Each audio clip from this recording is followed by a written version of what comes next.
Did Marie Antoinette really say, "Let them eat cake," and what were her final words? Marie Antoinette is most famous for supposedly uttering the words, "Let them eat cake," when the people of France was starving. But, did she really say that, and what were her final words? This is Short History with Magnus. What really happened? If you liked this presentation, please like, subscribe and share this video and help me build my channel. Marie Antoinette, or originally in German, Maria Antonia Josepha Johanna von Österreich-Lothringen, was a victim of circumstance.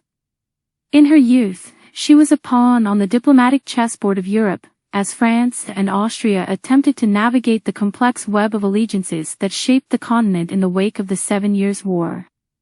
She was the 11th daughter of Holy Roman Emperor Francis I and Maria Theresa. Marie Antoinette was just 14 years old and she was married to the Prince Louis, grandson of France's King Louis XV, on May 16, 1770.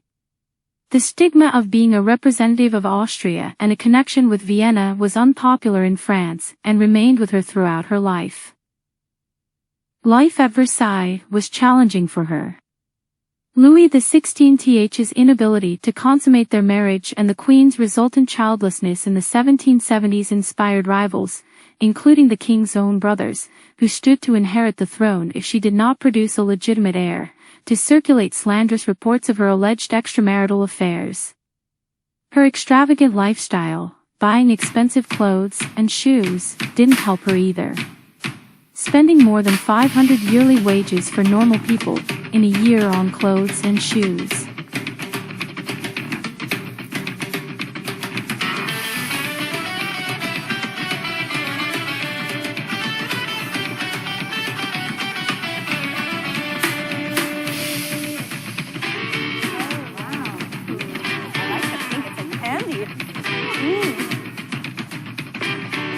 During the crises of 1789 as well as those to come, Marie Antoinette proved to be stronger and more decisive than her husband. After a crowd stormed the Bastille on July 14, 1789, the Queen failed to convince Louis to take refuge with his army at Metz. However, in August and September, she successfully prodded him to resist the attempts of the Revolutionary National Assembly to abolish feudalism and restrict the royal prerogative. As a result, she became the main target of the popular agitators, whose animosity contributed to the legend that, on being told that the people had no bread, she callously remarked, "Let them eat cake." The diamond necklace scandal didn't help her either. Marie Antoinette had become increasingly involved in politics in her role as Queen of France. By publicly showing her attention to the education and care of her children, the Queen sought to improve the dissolute image she had acquired in 1785 from the diamond necklace affair, in which public opinion had falsely accused her of criminal participation in defrauding the jewelers Baymer and Bassenge of the price of an expensive diamond necklace they had originally created for Madame du Barry, the King's official royal mistress.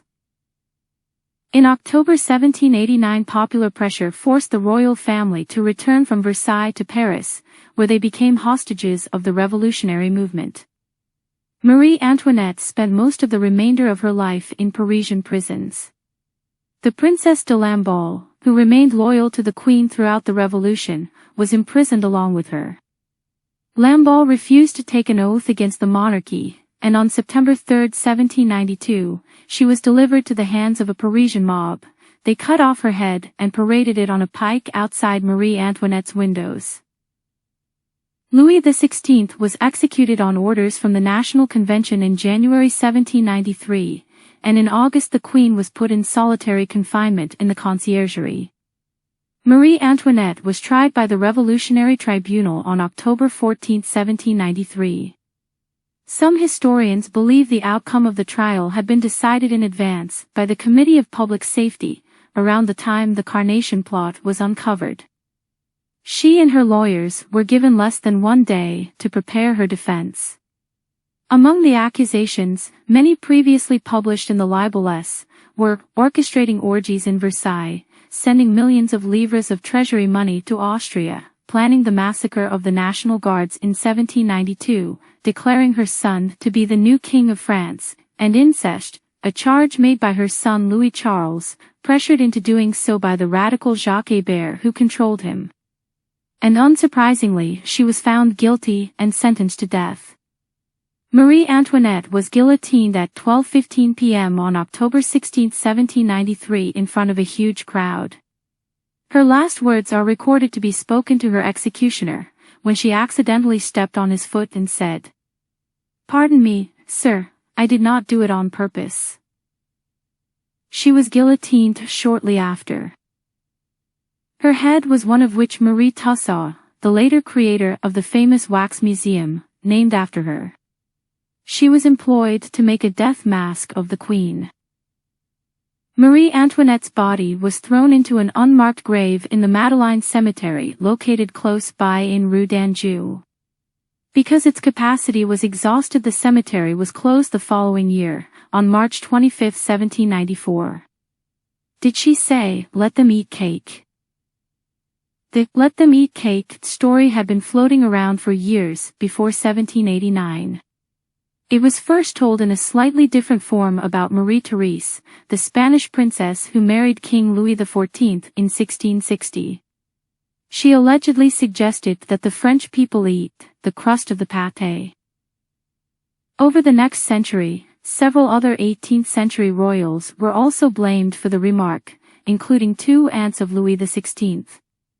Most famously, the philosopher Jean-Jacques Rousseau included the pâté story in his Confessions, in 1766, attributing the words to a great princess, probably Marie-Thérèse. Whoever uttered those unforgettable words, it was almost certainly not Marie Antoinette, who at the time Rousseau was writing was only 11 years old, 3 years away from marrying the French prince and 8 years from becoming queen. If you liked this presentation, please like, subscribe and share this video and help me build my channel. And I hope to see you in the next one.